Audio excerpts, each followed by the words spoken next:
Welcome to Politics in the Pub. I'm very glad to be back in Sydney just for this week. I'm Cathy Vogan, committee member and still digital producer for the event. Tonight's topic is the future of public education, TAFE and GONSKI under the Baird and Turnbull governments. Our speakers tonight are Pat Forward, the Federal TAFE Secretary for the Australian Education Union, and Maurie Mulheron, President of the New South Wales Teachers Union. Maurie has been a teacher for over 35 years, beginning his teaching career in the outer southwestern suburbs of Sydney as a casual relief teacher. Since then, Maurie has taught in a number of schools in rural, regional, metropolitan New South Wales. For 10 years, until 2011, Maurie was principal of Kira High School in Wollongong. In 2011, he received a regional award from the DEC for excellence in leadership demonstrated by a principal. He is currently a member of the Federal Executive of the Australian Education Union, that we shorten to the AEU. You'll probably hear that quite a lot tonight. Maurie represents the Federation on the New South Wales Quality Teaching Council and is a member of the University of Sydney Education Advisory Board, or TAB. Maurie has been president of the New South Wales Teachers Federation since 2012 and was recently re-elected unopposed for another 2-year term. So in February, Maurie was elected to the position of Deputy Federal President of the AEU. Maurie, may I just say a word about Pat before you jump up? I know you're chomping at the bit there. Okay, Pat, other distinguished guest, was elected to the position of Federal TAFE Secretary of the Australian Education Union in January 2004. She was elected to the position of Deputy Federal Secretary in January 2014. Pat previously held the position of Federal TAFE President for 6 years and was at the same time the Vice President of TAFE in the Victorian branch of the AEU. She has taught in Victorian TAFE colleges, at university and in schools. She is an advocate of the public TAFE system in Australia and a critic of the damaging effects of competition and marketisation. She is committed to maintaining and extending the status of the profession of TAFE teaching for all TAFE teachers. She is currently the AEU representative on the ACTU VET Committee and the ACTU representative on the National Centre for Vocational Educational Research. Will you now welcome Maurie Mulheron and Pat Forward in the usual way. Thank you. Thanks, comrades, and can I just begin by acknowledging we're meeting on Aboriginal land and pay respects to Elders past and present. I'll talk, about schools funding the GONSKI campaign because that is what we believe our central campaign. Clearly, Pat will talk about the TAFE campaign because they're the two big, if you like, campaigns that our union is running at state and national levels. Let me just explain the GONSKI funding campaign to you and why it's so significant. We've been telling our members and the community this. We look at all the issues in this federal election, all of them, and we say quite boldly that we don't believe there is an issue that is more significant than winning this one. It has the potential to affect the lives of millions of children for the next 10 to 20 years, either for the better or for the worse. There's no policy area that has such a reach in Australian society at the moment than the issue of schools funding. And that's why the union has made this the biggest resourced campaign we have ever fought in our history. Because we believe that if we are not successful, then Australia will start to lose its public schooling system. It's happening in other countries, and there's no reason why what is happening to TAFE won't happen to the school system. We can't take for granted that the public school system as it is currently structured will survive without the money eventually coming back to the system. So what is Gonski? And many you may know of it, but it's worth reminding ourselves, all of us, because Gonski is not just about a bucket of money. There's a lot more to it than that. Between 2000 and 2013, for the 13 years just prior to the introduction of Gonski in 2014, so that 13-year period, we could go back decades, but let's just take the immediate years, 2000 to 2013. You'll have heard politicians say that there's been money has flooded into schools. They've been inundated with money. Between 2000 and 2013, the real increase to schools funding, and these are national figures from the Productivity Commission and ABS data, and these figures come directly from the New South Wales state government under their government crest. The real increase was not 40% that Chris Pine said, or 30%, or 20%, or 10%, or 5%. It wasn't even 1%. The increase in schools funding in that 13-year period was 0.97% across the country. And the bulk of that money, the bulk of that 0.97% went to the non-government sector. That's the funding model we had prior to Gonski. We are now regarded by the OECD, and in the OECD there is different factions. The OECD, like any organisation, isn't this unified group. There are the educators who come from a progressive tendency are saying that Australia now is one of the most inequitable schooling systems on the planet. No other country allows non-government schools to exclude local children but take local parents' money. And that's what we've had as a funding system. So Gonski was the great political settlement that the Gillard government brought in. It was after many years of campaigning to get a review. Gillard came in, and Rudd, I should say, at the time, Rudd and Gillard, they came in and they set up the review, chaired by David Gonski. We were aghast. David Gonski, head of Coca-Cola, on the Sydney Grammar School board. The next public school he walked in would be his first, so we thought it's a set-up job. But I've got to say, we mobilised the troops. Over 7,000 submissions, of which 5,000 came from teachers in schools in New South Wales, and we presented the evidence. And Gonski, to his credit, as a kind of urbane, sophisticated, intelligent man, visited many schools, and he turned around at one point to the union and said, I know, I'm convinced, I get it. And so they came down with a funding model that was, as I said, the great settlement. What it basically said was that we're going to have to shift resources into where the schools are needed. And that was code for shifting it into the public system.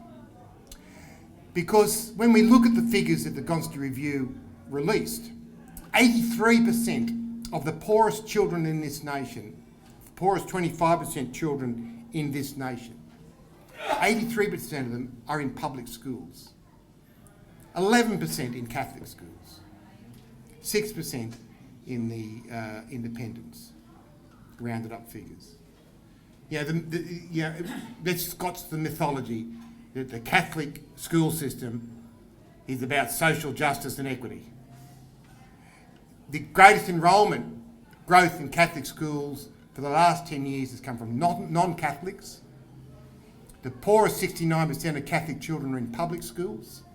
And as the head of St Vincent de Paul says, if you want to do something for Catholic children, poor Catholic children, fund public schools, because that's where they are. They are now schools of social mobility, effectively. Putting that to one side. So the money was to be shifted to where it was needed. And that's what the Gonski model said. And so for us, in the public system, 83% of that money, similar figure, it's identical figure, but that's just coincidence, 83% of the equity loadings for students with disability, non-English speaking background, remote schools, small schools, low SES schools, students with disability, most of that money would come to the public system. And slowly, over time, the gap would close between the advantage and disadvantage. It would never close, but it would come back to more balanced. At the heart of the Gonski model is a school resource standard. And they set a standard, and the standard has a dollar figure attached to it. And the standard is saying that if you want to get 80% of your kids meeting national benchmark, you've got to have this level of resourcing, because we've done the testing across 1,600 schools.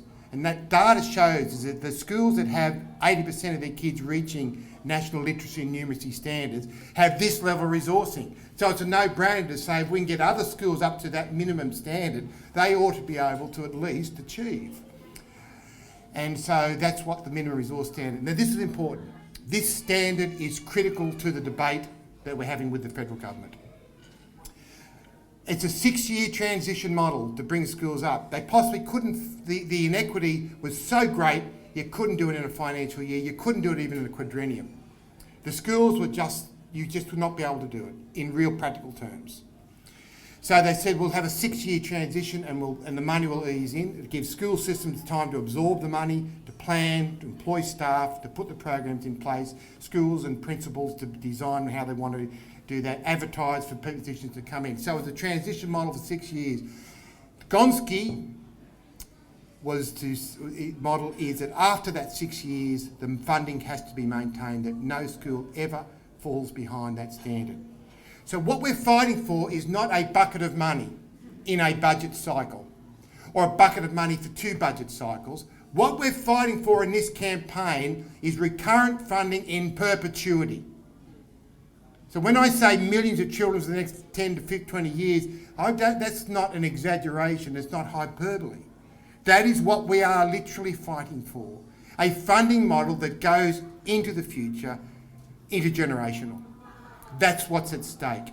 So, where are we at this cycle? We're now 2.5 years into Gonski funding. In New South Wales, for instance, we've had 2.5 years of it. Western Australia never signed up for it. Northern Territory not only did not sign up for it, they are cutting funding to schools. Tasmania, cutting funding to schools. Victoria's got some growth. Queensland's got growth. South Australia's got growth. And New South Wales got growth with the Gonski funding. But in 2.5 years, we are in this situation. If that 6 years of transition was a 100-kilometre journey, we're only 18 kilometres down the road. In other words, 2.5 years on, we've only got 18% of the money. We thought that we could try and achieve, on a strategic level, some bipartisanship, particularly when Abbott went. We got it in New South Wales. We got the O'Farrell-Baird government to support it. And I will give credit to a coalition government that signed up for it, and we have to give credit to the coalition government. They signed up for it. I think a lot of it because of a progressive minister in Adrian Pickley, but we've got it. We thought, let's try it at the national level. And we were willing to be patient until the May budget, because that was Turnbull's first budget where he could turn around the policy settings of Tony Abbott. But in that May budget, we didn't get it. Not only did we not get it, the architecture is going to be destroyed. We believe the indexation rates that they set will shift money back to the privates, and they will be underfunding it to the tune of about $3 billion. So it'll be a massive loss.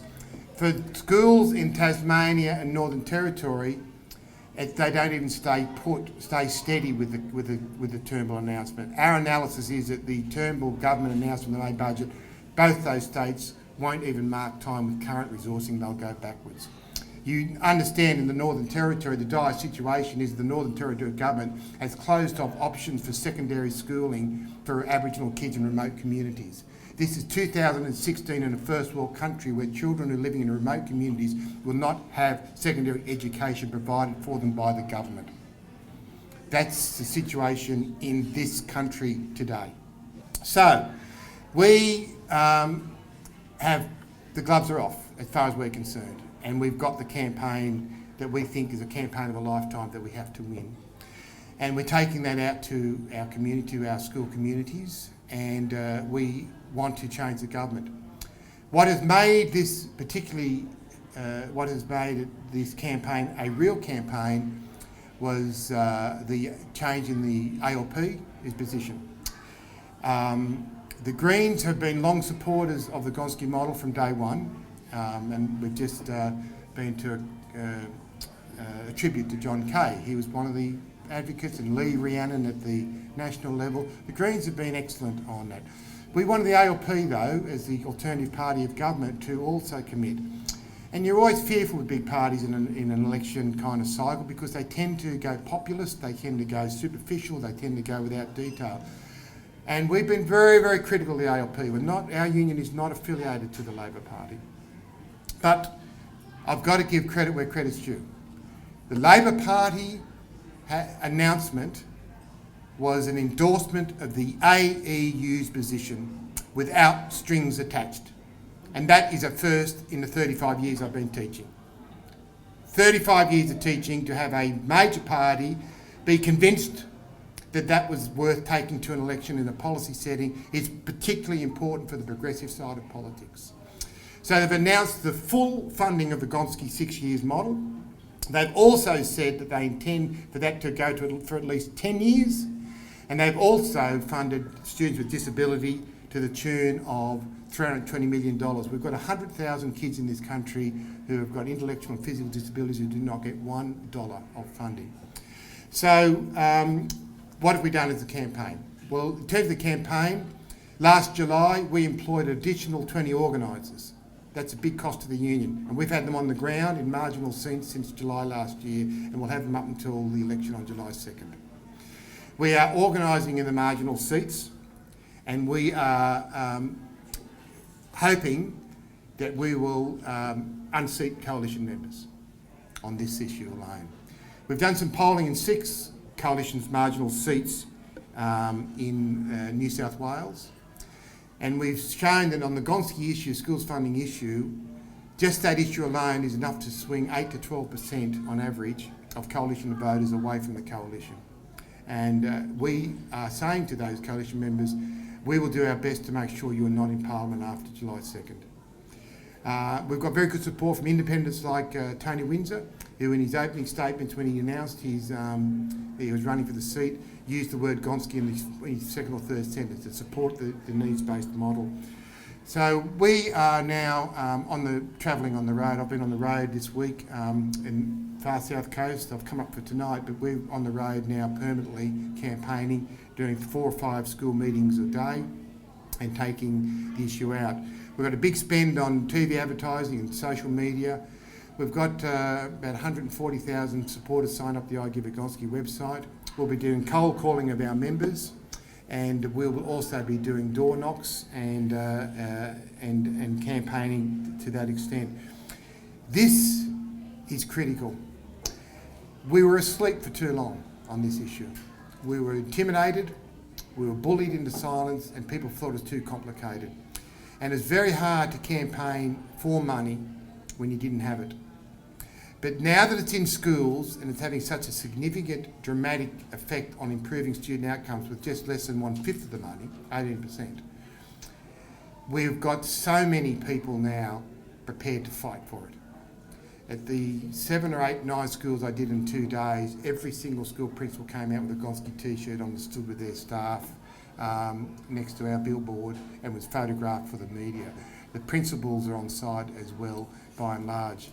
So that's the schools funding campaign. I just want to, I know Pat will cover TAFE, so I won't go into that territory, but I want to just come back to a New South Wales issue, not a federal election issue, but a New South Wales issue, and it's the demise of education services in corrective services. Last week, our members, 150 of them, by and large, were flown into Sydney by the Baird government for a meeting at St Barnabas Church to be told that effectively education services in our jails would not be a public provision, and they're going to be out of jobs. 138 of the teachers are displaced, retaining a few, and then any retained would be reclassified as clerks, not as teachers, and any employment in that area would be for people who don't necessarily have teaching qualifications. The most vulnerable people in our community, prisoners, and their only real chance at ever breaking the poverty crime cycle, reducing recidivism, is education. Not just basic literacy and numeracy, critical though it is, but the whole range of cultural, arts, music, vocational education. And the Baird government is going to, we think effectively privatise it. Perhaps one of the big companies, the kind of companies that provide these kind of fee-for-services at huge cost to the taxpayer will take over. And we're fighting this. We're going to be fighting it as best we can. It's a very difficult campaign. You know how hard it is to get any sympathy and support for prisoners in the world of shock jocks and debates about law and order, and they get what they deserve, and they live in holiday camps and that kind of thing. But we're determined to try and fight this as best we can. This Stuart, one of our corrective services teachers, is up the back there. But it was devastating for those members of ours last week, and we attended the meeting to see them receive the brown paper and have the bureaucrats at the front speak in the gobbledygook of managerial claptrap about efficiency and modernisation and all that. You know what the language was, and effectively what they're saying is you're sacked, and we don't need you, and we're going to get a cheap model, unqualified people to do the work that you do. We'll retain enough of you so we can at least pretend we've got an educational service, but we are saying to the prisoners, bad luck, we're not going to provide it anymore. So that's on corrective services, and there may be some question time later. I can explore some of these issues in a bit further. Thanks, comrades.